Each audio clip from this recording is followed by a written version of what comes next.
Good morning. मैं श्रीमती उमा यादव, शासकीय उच्चतर माध्यमिक विद्यालय कन्यावाड़ा बालोद से। बच्चों, आज हम नया टॉपिक ले रहे हैं, नया पाठ है हमारा आगे का साझेदारी फर्म के पुनर्गठन। इसके अंतर्गत विद्यमान साझेदारों के लाभ हानि विभाजन अनुपात में परिवर्तन, ये हमारा नया पाठ है। तो हमारा पाठ है पुनर्गठन किसका? साझेदारी फर्म का।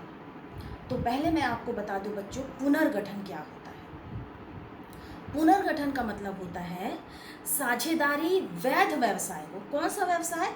वैध व्यवसाय, जिसमें सारे नियमों व शर्तों के आधार पर जो व्यवसाय करते हैं। तो वैध व्यवसाय को संचालित करने, उनके लाभों को दो या दो से अधिक व्यक्तियों के बीच एक अनुबंध या समझौता होता है। क्या होता है? एक वैध व्यवसाय होता है और इसको दो या दो से अधिक व्यक्ति संचालित करते हैं। ये एक समझौता या अनुबंध होता है।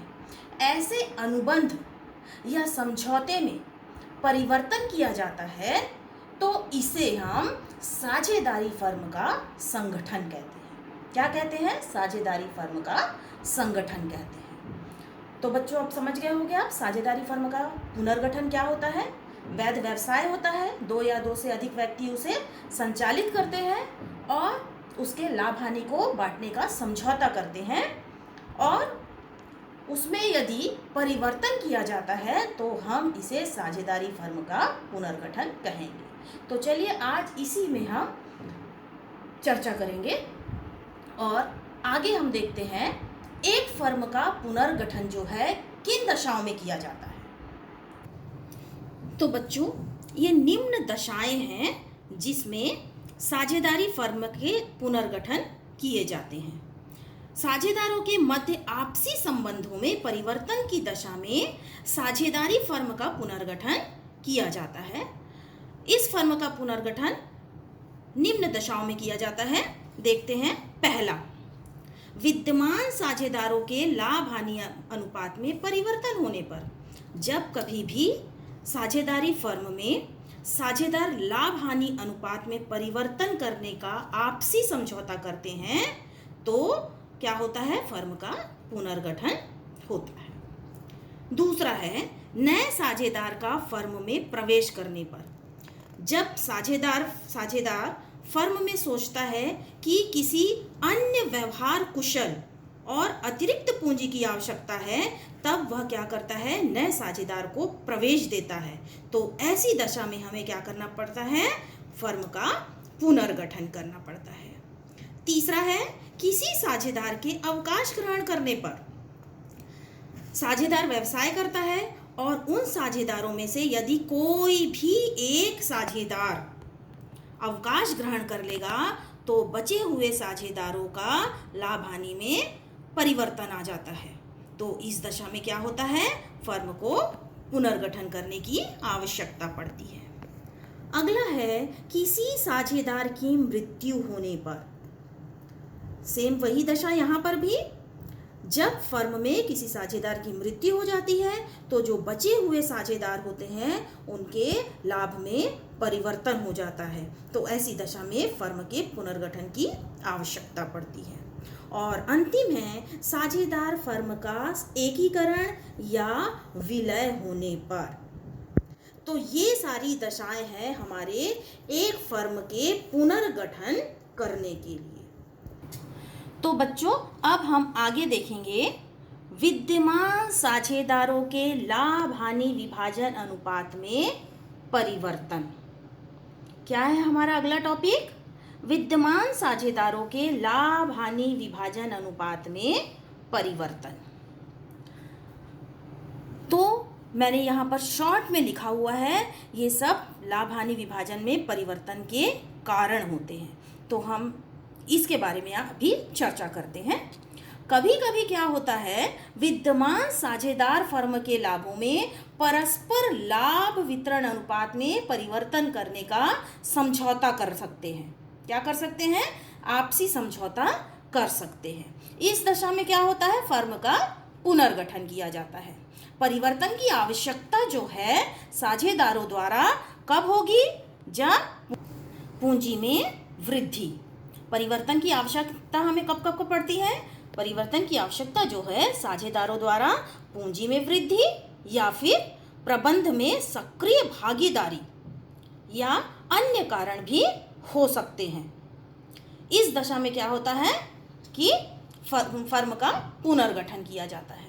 इस प्रकार के परिवर्तन के कारण किसी विशेष साझेदार के लाभ के भाग में क्या होती है? वृद्धि या कमी होती है। परिवर्तन के कारण क्या होता है? कई होते हैं। परिवर्तन के कारण क्या होगा? किसी विशेष साझेदार के लाभ में वृद्धि या कमी हो जाती है। क्या होती है? किसी विशेष साझेदार के लाभ में वृद्धि या कमी हो जाती है। अब देखिए, जिस साझेदार के लाभ का भाग पूर्व की तुलना में बढ़ जाता है, क्या होता है? पूर्व की तुलना में बढ़ जाता है, तो उसे हम क्या कहेंगे? नफे वाला साझेदार। पूर्व की तुलना में लाभ बढ़ गया तो हमने उसे क्या कहा? नफे वाला साझेदार। इसी के विपरीत देखते हैं, जिस साझेदार का लाभ पूर्व की तुलना में कम हो जाता है उसे हम कहते हैं त्याग अनुपात। क्या कहेंगे बच्चों? त्याग अनुपात। ऐसी दशा में किसी एक साझेदार को इस प्रकार के परिवर्तन से होने वाली हानि को अन्य साझेदार जिसे लाभ हो रहा है, एक को लाभ हो रहा है, एक को हानि होगा तो दूसरे को लाभ हो रहा है, उसके द्वारा उसे बदले में जो राशि क्षतिपूर्ति में देना पड़ता है उसे हम कहते हैं प्रीमियम। प्रीमियम मतलब ख्याति, जो कि हम पिछली कक्षा में पढ़ चुके हैं। परस्पर लाभ वितरण में परिवर्तन के कारण ऐसी स्थिति में संपत्तियों एवं दायित्वों को पुनः मूल्यांकन के लाभ हानि संचिति एवं लाभ को समायोजन किया जाता है। बच्चों, मैं आपको एक एग्जाम्पल देती हूँ, उससे आपको बहुत अच्छे से समझ में आ जाएगा कि पुनर्गठन क्या है। जैसे कि ABC एक साझेदार हैं जो कि 2:2:1 के अनुपात में बांटते हैं। क्या है साझेदार हमारे? आप लिख लीजिए, ABC साझेदार हैं और उनका अनुपात है 2:2:1। और अब उन्होंने लाभ हानि को आपस में बराबर बांटने का निर्णय ले लिया, तो ये साझेदारी का क्या कहलाएगा हमारे लिए? पुनर्गठन कहलाएगा। ठीक है बच्चों? तो बच्चों, अब एक बार हम फिर से देख लेते हैं कि आज हमने क्या पढ़ा। इस समरी को देख लेते हैं। सबसे पहले मैंने आपको बताया पुनर्गठन। पुनर्गठन में क्या होता है? एक वैध व्यवसाय होता है और 2 या 2 से अधिक व्यक्ति जो हैं इस लाभ को बांटने के लिए आपस में अनुबंध करते हैं, और इस अनुबंध में यदि परिवर्तन किया जाता है तो ये क्या होता है? पुनर्गठन। आज मैंने आपको समझाया, तो इसमें आपने त्याग अनुपात सुना है। त्याग अनुपात को मैं डिटेल में बता देती हूँ। त्याग अनुपात जो होता है, समर्पण भाग का अनुपात ही क्या कहलाता है? त्याग कहलाता है, समर्पण। ठीक है? इसका फॉर्मूला देखिए क्या होता है। त्याग अनुपात बराबर पुराना अनुपात माइनस नया अनुपात। मैं आपको जब समझा रही थी तो उसमें आया था नफे का अनुपात, तो इसे भी आप समझ लीजिए। लाभ प्राप्ति का अनुपात ही क्या कहलाता है? नफे का अनुपात। इसका फॉर्मूला देख लीजिए। नफे के अनुपात में क्या होता है? नया अनुपात माइनस पुराना अनुपात। बच्चों, आप ये दोनों अनुपात में बहुत कंफ्यूज होते हैं, तो आप याद रख लीजिएगा। त्याग में पुराने में से नया अनुपात घटाते हैं और नए में नया से पुराना घटाते हैं, और ये ऑब्जेक्टिव क्वेश्चन में हमेशा पूछे जाते हैं आपको। तो ये आप बहुत अच्छे से समझ लीजिएगा और इस फॉर्मूला को याद करिएगा। हर साल इसके ऑब्जेक्टिव में क्वेश्चन जरूर पूछे जाते हैं। मैंने और एक नया शब्द यूज किया था, पुनर्मूल्यांकन। इसको देख लेते हैं। फर्म में उपस्थित संपत्तियों एवं दायित्वों का वर्तमान मूल्य लिखना या जानना ही पुनर्मूल्यांकन कहलाता है। कौन सा मूल्य? वर्तमान मूल्य। तो बच्चों, आज मैंने साझेदारी का पुनर्गठन, विद्यमान साझेदारों के लाभ विभाजन अनुपात में परिवर्तन का एक संक्षिप्त परिचय आपके सामने प्रस्तुत किया। उम्मीद है आप इस पाठ को बहुत अच्छे से समझ गए होंगे कि पुनर्गठन क्या होता है। तो बच्चों, आगे की कक्षा में हम इसके आगे का टॉपिक सॉल्व करेंगे।